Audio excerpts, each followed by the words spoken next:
dans le prochain épisode d'Ici tout commence. Tandis que les gendarmes font une découverte qui change la donne, les clients du double rendent hommage aux élèves de l'institut.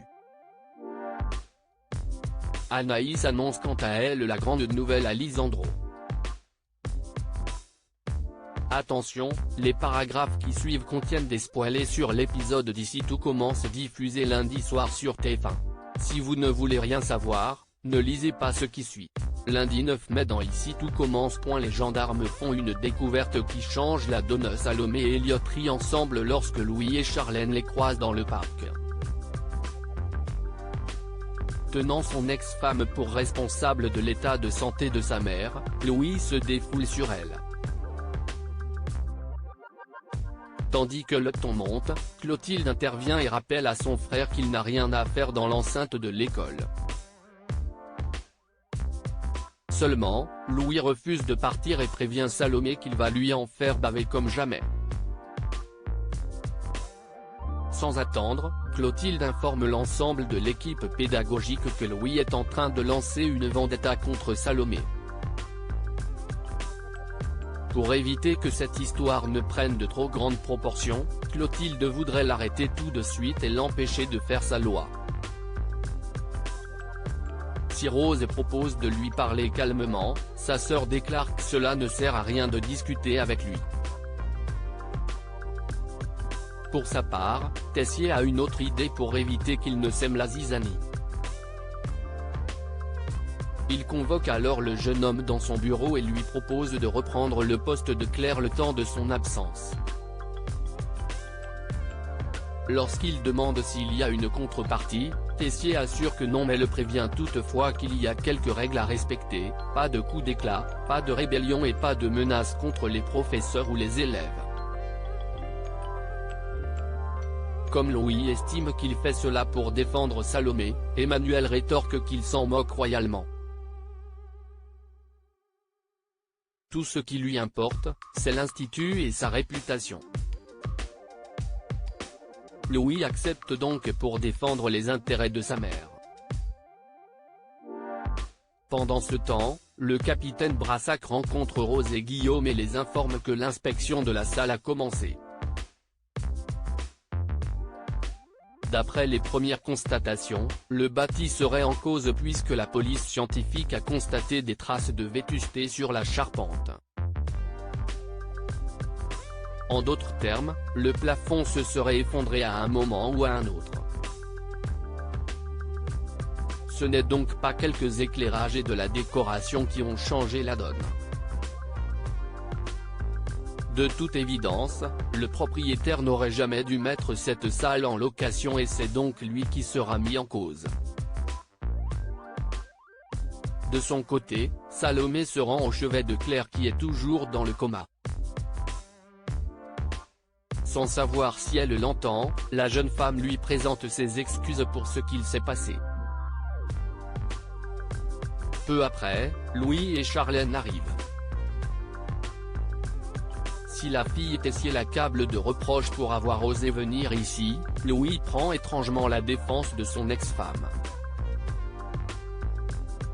Selon lui, il est tout à fait normal qu'elle soit présente puisqu'elle a longtemps été la belle-fille de Claire. De plus, il refuse de garder ce genre de rapport maintenant qu'il va remplacer sa mère à l'institut.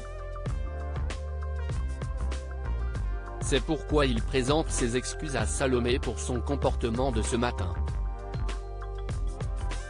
Une fois cette dernière partie, Louis annonce à Charlène qu'il attend le bon moment pour défoncer Salomé. Plus tard, Salomé retrouve Axel au studio qui prépare des cornets d'amour. Celui-ci profite alors de l'occasion pour lui parler de ce qu'il a ressenti sur la piste de danse. Au moment où ils sont sur le point de s'embrasser, Tessier les interrompt pour prévenir Salomé que le capitaine Brassac souhaite la voir.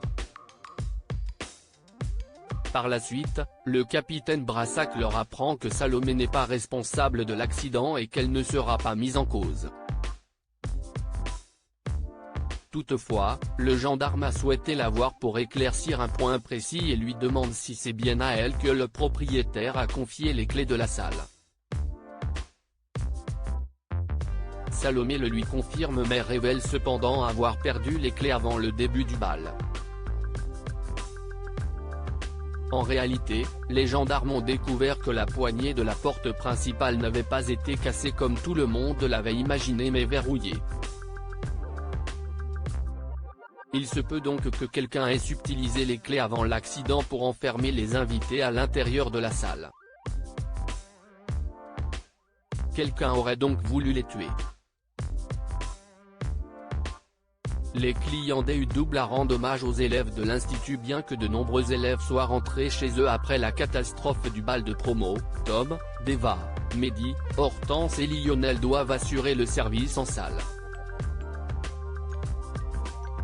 Comme Kelly doit se faire opérer aujourd'hui, le fils Lano n'a pas du tout la tête à ça et préférerait rester en cuisine.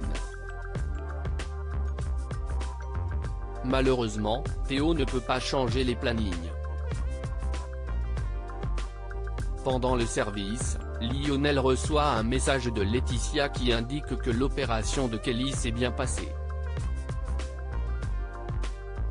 Souhaitant être présent à son réveil, il réclame à partir en plein rush. Théo accepte mais uniquement si Lisandro donne également son accord. Juste après, ce dernier débarque en cuisine et prie toute la brigade de venir en salle car un client aimerait leur parler. En effet, les clients du restaurant ont appris par Lisandro les circonstances difficiles dans lesquelles ils ont dû travailler depuis l'accident. Impressionné de les voir assurer le service malgré tout, il décide de leur rendre hommage en les applaudissant chaleureusement. Lionel se rend ensuite au chevet de Kelly qui se réveille doucement de son opération et se dit déjà impatiente de retourner en cours. Anaïs annonce la grande nouvelle à Lisandro. Anaïs prépare ses affaires pour quitter l'hôpital. Avant qu'elle ne parte, Kelly lui avoue avoir entendu le médecin lui annoncer qu'elle était enceinte. Lisandro n'étant pas du tout au courant, Anaïs voudrait qu'elle garde cela pour elle. De retour chez elle, Anaïs promet à Lisandro qu'elle va bien. Soulagé de retrouver la femme qu'il aime, il confie avoir imaginé le pire lorsqu'elle était enfermée dans la salle. Et d'ajouter qu'il ne s'en serait pas remis s'il lui était arrivé quelque chose. Plus tard, Anaïs se balade avec Salomé dans les rues de la ville et en profite pour lui dire qu'elle est enceinte de 4 semaines. Toutefois, Anaïs est perdue et ne sait pas ce qu'elle veut faire.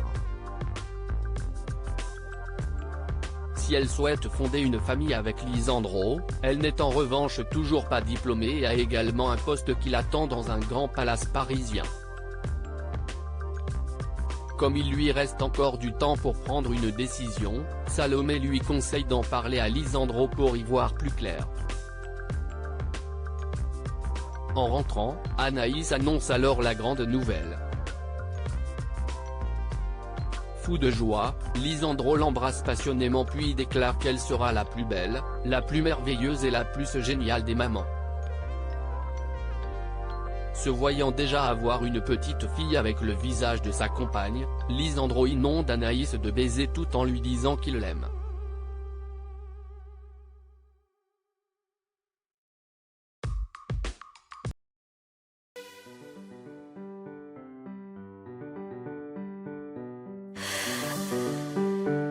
The man I love just had a heart